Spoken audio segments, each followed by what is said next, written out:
Hi Anjali, how are you doing? I'm doing good, Sanjay. How are you? I'm really good, thank you. Do you have a very chill, relaxed weekend or is it busy? It is pretty chill, and I'm having a great time because I'm going to be having a conversation with you. So that's sweet of you say. And perfect. I'm really happy to be having this conversation as well because I think you're going to bring in a very different perspective to the conversation, and will be different from all the conversations I've had till now. It's your experience with building teams and scaling. So I'm definitely looking forward to this, and I'm really excited to know about your journey throughout this, starting from planning your journey. So, considering that you worked at Lollipop, Terralogic, now at ICICI Lombard, so have you always been planning your career, or how has the journey been so far? Okay, so Sanjay, the short answer is no. I did not plan where I would land to be after 10 years, 20 years in my career, but it's kind of like figuring out your journey is quite inevitable, I would say. So, yeah, I have a background of science graduation. I'm a science graduate with computers as well. And then landed into design, started exploring my way through design. And of course, that was something that I knew this is where I would land better. So that was decided that, I kind of figured out that design will give me the kind of exposure which I am also seeking, which will keep me happy along the way. But honestly, I thought, let's figure out the way. That's been my approach always in life. Let's see how it comes. So be open to change, kind of. So it is like I did not decide, but yes, certain planning at certain important junctures of your career is very important because it all depends on your strengths, weaknesses, core skills. Where and how do you want to land in your career? Like if you start your job, you might say that, okay, I like it, I don't like it. 5 years down the line, I want to be here. So that way, you need to start a bit of planning as well. And also, you need to be very observant in terms of how industry is shaping. So I wouldn't say that planning is not needed. For sure, it is needed. But yeah, I planned it when I thought, okay, now something is happening that either with me, my skill set, or industry, or things around me. And that is when I say, okay, let me plan this for the next couple of years. And then after this, I'll be probably doing this.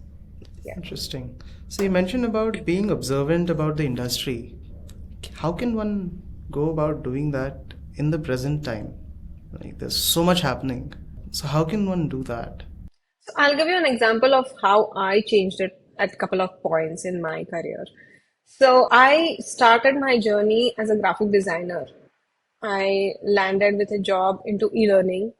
Of course, it was learning on job, and then that is the best learning you can seek. So after being a graphic designer, I got into visual designing, illustrations, and whatever you may call it. So that creative field. Then slowly I understood that by around 2008-9, user experience design was kind of emerging or entering Hmm. into India. And that is when I got curious about that. What is UX design? I did Hmm. not have exposure before that into UX design. And I thought, okay, it has come from outside and then it's going to pick up over here.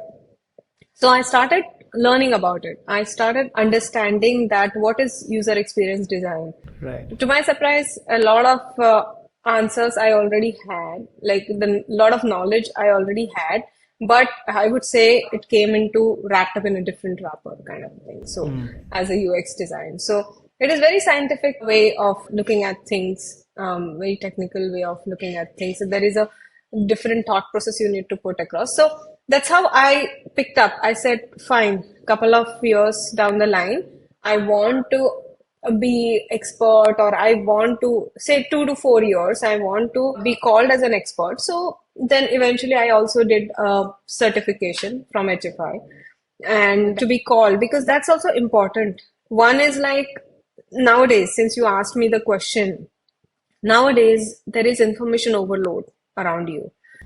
There are too many people teaching about UX, UI, or in general design. You don't know, right? And it's a very sad situation for folks who really want to learn, but they don't know which is the right source to validate. And people are there to make money out of it, which is fair. But then the knowledge has to be that strong enough to be given. So there is a lot of information overload these days, but you need to be smart enough to understand what to pick up and from what is recognized in today's time. Back then, there could be some other things. But now, let's say, like, that is why you need to be very active on medias like LinkedIn, because you know what do people raise eyebrows for. Like, okay, you did certification from here, and then, so that is why I said you need to be observant around you. And that is when you will get cues of, okay, so I want to learn today, this is trending, this topic is trending. I don't have knowledge. And then there are 10 things out of which I can do certification. So you need to do a bit of research and then finalize, okay, this will get me some weight. If I do a research from this place, then it will give me some kind of weight, and it will help me also with some credibility in this topic. So this, I'm assuming by default that this process is not that easy as it sounds. It's a lot of ups and downs, right? It's a lot of questioning also. It's a lot of, like you said, figuring out for yourself what works for me, what doesn't work for me. So now that you've gone through this whole process, and I mean, you're going through another process right now at a different level, right? So how does it feel to be leading a design team, to be building a design team? That's a very interesting question. And today's time, there is a question out in the market that does a designer really need to become a leader? Is it like inevitable? You have to cross that step, or is it okay not to become? So I can say that becoming a design leader is quite a responsible thing, and one must choose very carefully.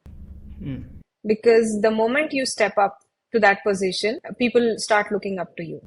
And then you have a huge responsibility to take care of. So it's not just, now you're not just thinking about your own, but yeah, you're thinking about the whole team. So in my opinion, some designers are very strong technically, and they can perform excellent being an individual contributors, right? And there is no harm in going that path and becoming stronger and stronger and getting more knowledge in that area. I understand that being designers, you have to be empathetic towards everyone around you. You need to know, but then everyone has different background. Everyone may not be that extrovert or can have or can exercise being a leader or those tools of leader so efficiently and effectively. So there is no pressure to be taken here, right? Because to tell you, it should not be a step that you must cross being a designer. If you think you are a leader material, then definitely you should become, because there is a need. There is a need for good leaders to be there because, as I said, a lot of people are looking up to you. But then what does it feel like being a leader? It feels like you've got an opportunity to enhance a few other lives. And you are there to bring in the change. Now bring in the change with other designers or in the design, or become that effective, I would say, the facilitator or that element which can accelerate the process. That is why you should become a leader, and that is what it feels like, that you've got an opportunity to, and that is what I have always cherished. It's like, it was a point when I thought like, okay, it has coming to me naturally, that advising people, okay, can you do this? Can you try to do it this way, that way? So I thought, okay, that's how I can step into it and becoming a leader. And then, of course, there are few no-brainer pointers when you want to be a design leader. Of course, you need to be strong technically in most of the design faculties. Like, I personally believe that even if you call yourself UI designer, you need to be strong enough to understand the UX principles, UX practices, right? Also, user UX research. Anywhere I have built a team or handled a team, I have always tried to give the confidence that you are a designer, be it UX or UI, you can do all things under the umbrella of a design. It's just a matter of gaining the knowledge. Once you wear a cap of a designer, you can do everything. So you need to be technically strong. You need to have the sense of responsibility towards the team in terms of mentoring, leading towards your work, towards your task, and a great maturity Right. for accessing and adapting to the environment around you and keep going on your own path and as well as taking the team along. But this also comes with a lot of challenges in how you handle the team in different situations and in different, let's say, different during different projects, right? Because everybody is different, like you said, and not everybody wants to be a leader. Not everybody is wired to be a leader, also. So, how do you handle the team when you know that there are tough situations sometimes where you have to take the call, you have to say no to people, say yes to people, then you have to take them along. So how do you do that? As you said, it is tough. It doesn't mean that if you are a leader, it will be very easy for you. No, that's the challenging role that it is tough. But then Right. you need to have a one-on-one connect with every person in the team. And you need to have that equal relationship, no matter the role of that designer in the team. But you need to have Right. that one-on-one relationship with the team. That communication channel should be open both ways. You should feel comfortable talking to the person, and the other person should feel equally comfortable talking to you about anything and everything. So if you have all the paths, these transactional paths, very open without any blockages, then that's the first step, that you need to have that conversation channel wide open with everyone. And to keep it going, there are challenges that happen personally with designers or as a team on projects. So you need to be skillful enough to be able to sense it, that something is happening. You cannot be into your own silo or shell that, okay, I don't know, I don't want to deal with it. No, you cannot do that. You need to sense something is happening, and then you need to confront it with that person. I mean, could be lunch hours, coffee hours, or any time during the reviews or whatever. So that is something you need to sense it. You need to give them the assurance that, okay, be open and I'm there, kind of like we will solve it together.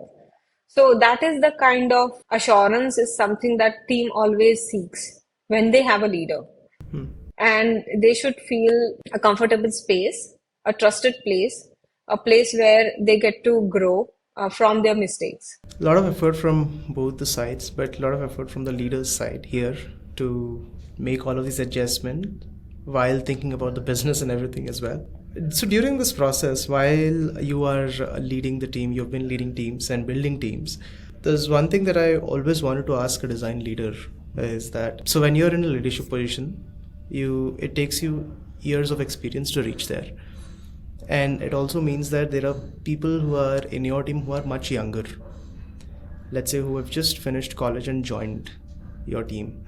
And they have the, let's say, whatever technologies, whatever the trends are there, they are faster to adapt, or let's say not faster to adapt, I would say they are more within the circle where those things are discussed widely and they are more easy to, let's say, pick up on things like this.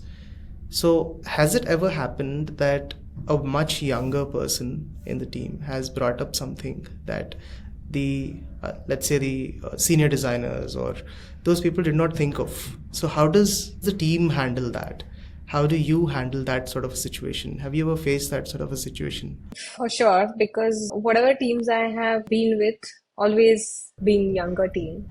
Okay. Okay, because of my age, I'm not their age, that's why. But then, yeah, so this has happened. And as I said, every person is important. You need to make sure that every designer is equally important in your team. And you, as a leader, need to be everyone's cheerleader. So be it a junior most designer who brings in some idea, that first thing you should do in the team is back that designer up. That be his or her cheerleader. Like, okay, yeah, I mean, it's great that you've got it. Why don't you share it with everyone? But do Right. that consistently with every person in the team. So that brings in the confidence that every person in the team is important because, of course, it's like it's a multifaceted thing. Yeah. Every person shapes the team in a different way, brings in the different perspectives, skills into the team. So, yes, definitely there are situations that happen. And then I typically encourage them in the stand-ups that we have that why don't you speak about it? Like I bring in that topic if someone is hesitant. Like you said such and such thing yesterday. It's a great tool. Why don't you talk about it? Right? Or if I'm talking to some other designers who are mid-level senior and then they are having similar problem and then I suggest that okay, this person has just discovered something and created some great stuff. Why don't you speak and seek knowledge from this person? And then I connect both of them. And I've seen it works well. People don't take offense over it.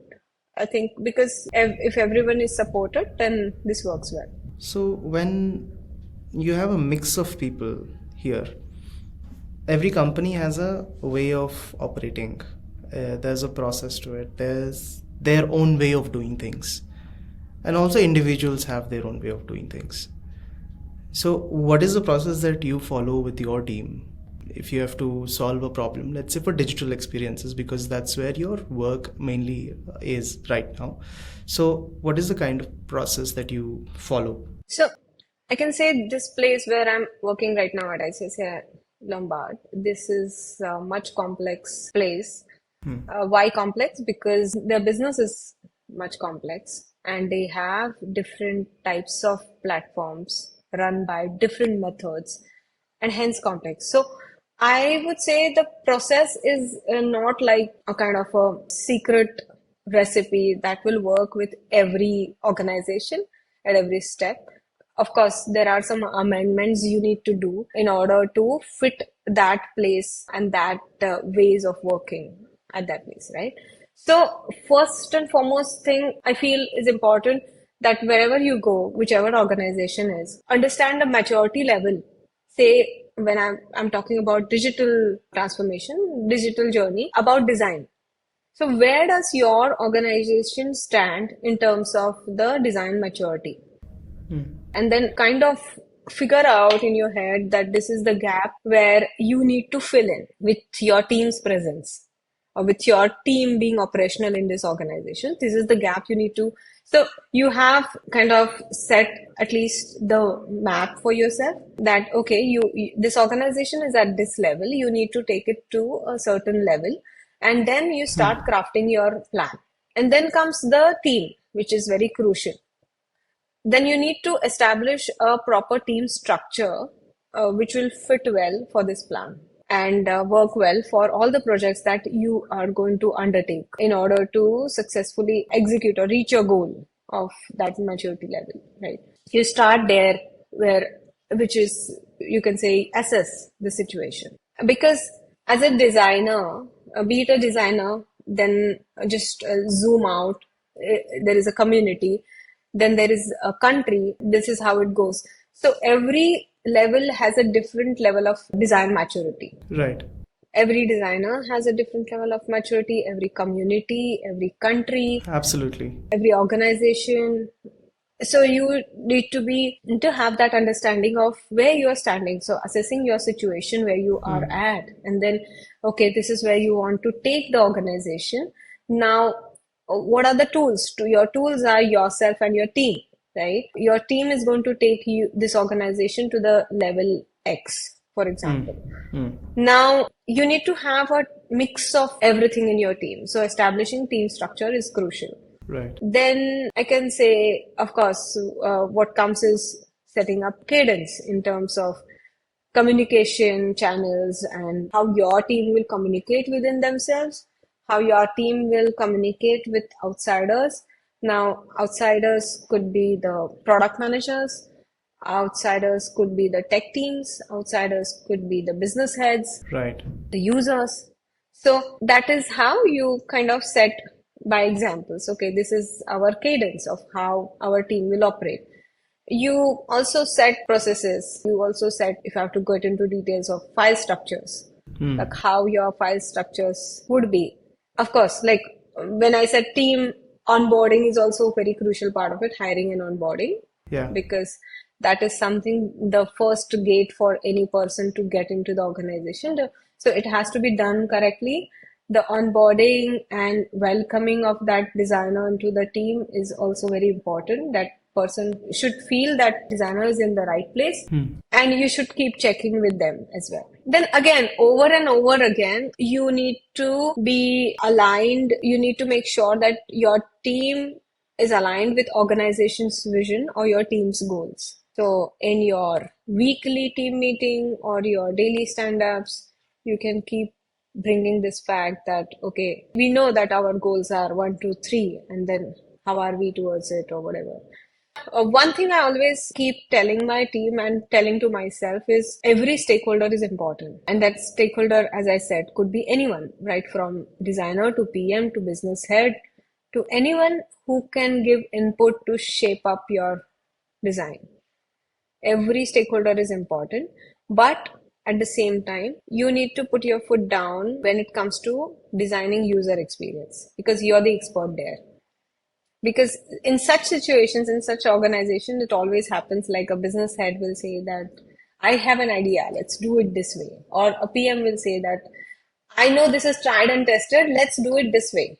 Right. But okay, then there you need to educate designer at any level that you are the gatekeeper for user experience design. You're supposed to tell them that, okay, just tell me what needs to be done and I'll get it done. I would say, yeah, in an overall, these are the things that how you should follow. And to summarize, 4 things I always say is like prioritize, iterate, measure, and adapt. Wow, very well summarized, actually. Prioritize, ideate, iterate, measure, and adapt. So prioritizing is not very easy. And if you don't have a clarity, seek clarity always. Oh, yes. Very important. Yeah. If you don't ask a question, the answer is always no. So you should always seek clarity, and that will help you prioritize. So you can add a sub step to it, that seek clarity, and then start with prioritize, iterate, measure, and adapt. I think this puts into perspective everything, all the decisions that have to be taken very, very clearly. Sort of like a roadmap, this forward approach, let's say. Very cool. So also I want to ask you about the team here now. We've been talking about teams and, building the team.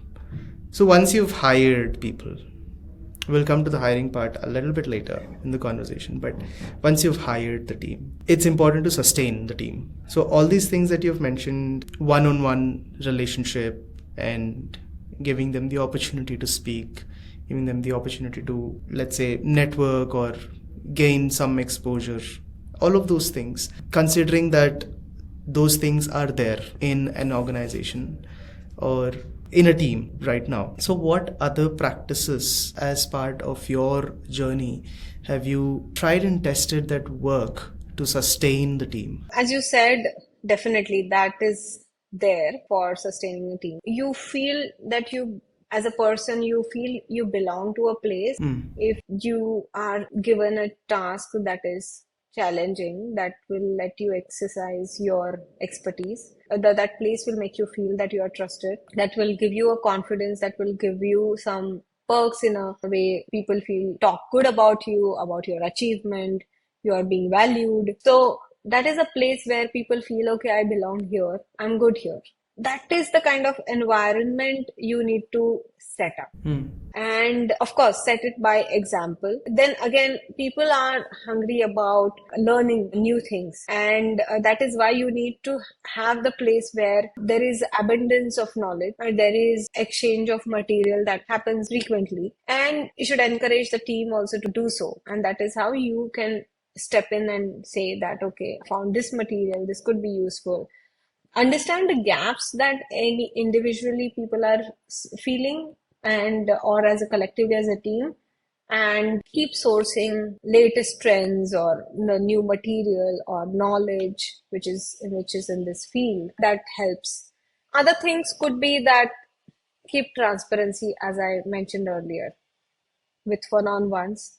Keep transparency with the team. Let them never be in the dark, be it anything. You should be the one who should tell them any different decision, information that is happening. They should not hear it from anywhere else. So that is how they can feel trusted.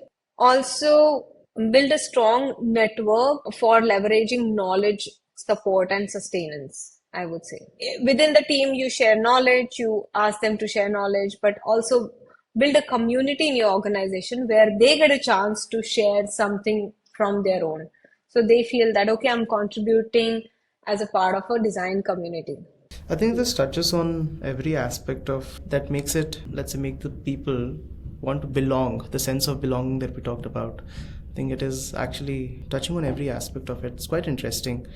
And is it easy to do all of that? I think if you always practice it, yeah, first time it will be like, okay, you need to keep remembering, okay, am I doing good? I should do 1, 2, 3, 4. But it's not difficult, I would say, because these are the things which motivate you to do your work effectively, efficiently. And why not? If you're introducing new tools that will help you, say, synthesize the data faster with there are so many AI tools these days for research, for whatever usability testing that you've done, then sharing that knowledge, it's going to help the team. The team is going to feel that, oh, I can now do it better. So these tools are going to empower the team even more. So, I mean, this again requires a lot of effort from the leadership side and also from the senior designers, etc. So when you're putting in so much effort to make the team comfortable and sustainable practices and all of those things, I'm sure you're very particular about who you bring to the team. So let's talk about that a little bit. So what is it that you look at? Now, this is a very general or generic question, but I think every leader, every team has its own requirements and the company has its own requirements.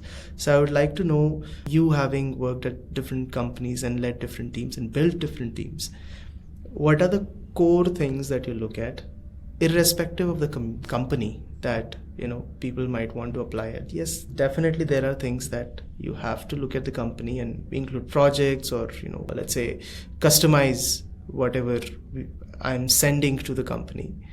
But what are the core things that should be there as a designer? In my experience, what I have understood is, see, there are two things. One is your vision or expectation of someone who's going to get onboarded. That this is the kind of person I want, which is mostly aligned with the organization's or your team's requirements. So you go in with that perspective when you conduct interviews. The outside designer doesn't know anything what is happening inside your organization, what is apart from the job role that is given, apart from how the organization or the team is, what is the actual expectation, has no idea about it. So he or she is totally alien to what you have in your head. So at the very first interview level, I feel it is very important to get that on the same page. Give the perspective of, see, this is what is happening here and this is what is expected. I mean, if you think you're the great fit, because if you want it to work from both the ends. The worst thing that happens, and it has definitely happened quite a lot of times also, that may not be the best in taking the decision of hiring someone. Yeah, there are some mistakes happen. Okay. But I would say the mistake is because of the expectation mismatch. That's all. You need to align those expectations. And because of the expectation mismatch, that doesn't mean that person is not good, but probably that person would have fitted in some other organization or in some other situation or other requirement, but not here. Yeah. So every situation or team requirement, organization requirement demands you to carefully craft and understand this is the type of a designer I would need at this point in time. Let's say after 6 months, it might need to go alterations. So that is something you should have a clarity in your head, that what is the need of an hour? Who do I need? Okay, I have someone, let's say, there is nothing good or bad, but let's say I have a couple of designers who are very soft spoken, but that has not worked in this situation. I need someone who is very aggressive, and I need someone who will drive it. I mean, these soft-spoken designers, it works very well when they design, but then they get intimidated by the other stakeholders. The work doesn't get done. So I need some leader who will understand their strengths and lead the team and get the work done. Right. So that is one example I gave you, what I look for, understanding the right need of requirement at that point in time. But what I look into as a designer is attitude. The very first important thing is attitude. You cannot mock it. You cannot fake it. I mean, you need to have a good attitude. That's all. It works wonders. Of course, next comes is technical skills. You should have a drive to be better. And I always personally feel someone who is up for challenges is always keeps on going, learning new things. Right. And of course, a can-do, proven attitude of can-do, that also helps. So this has a lot to do with the kind of personality or the character that we build. And then comes the work side of it, the technical know-how. I think those things can be taught, is what I'm assuming. Is that how you look at it? Yes, those things can be taught, but yeah, I would say the technical skills is equally important. Of course, like you don't have always the liberty to onboard the person and also give that person 2 to 3 months to learn everything. Yeah. Today's time can't afford to do that. So you need someone expert to be onboarded. Very important things have been discussed in a very simple way in this episode. I'm sure if all the things that you've mentioned, if people, all the listeners, specifically the people who are applying or want to grow up the ladder, if they take each and every one of it and follow it, I think that can do wonders for sure.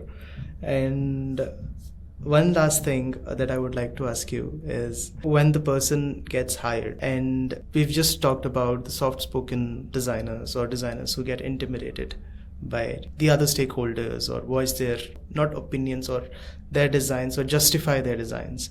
So how to safeguard that individuality while working within a team? How can one do that? So one is, again, talk to that designer, give them a confidence that it's not bad to feel intimidated, but you also need to put your point across effectively. Sometimes it helps if you pair a team member who talks more confidently or is not afraid to put their point of view across. So a soft-spoken designer may learn from the co-designer, or also have them lead, which could be like tag them with you being a lead, that or push them into situations and shadow them, help them how they should now communicate, what they should say, how they should react, respond. So handhold them into certain situations that will show them the way. When they see the results, they will understand that, okay, yeah, this way of working works. And before we close the episode for today and the conversation, I would like to ask if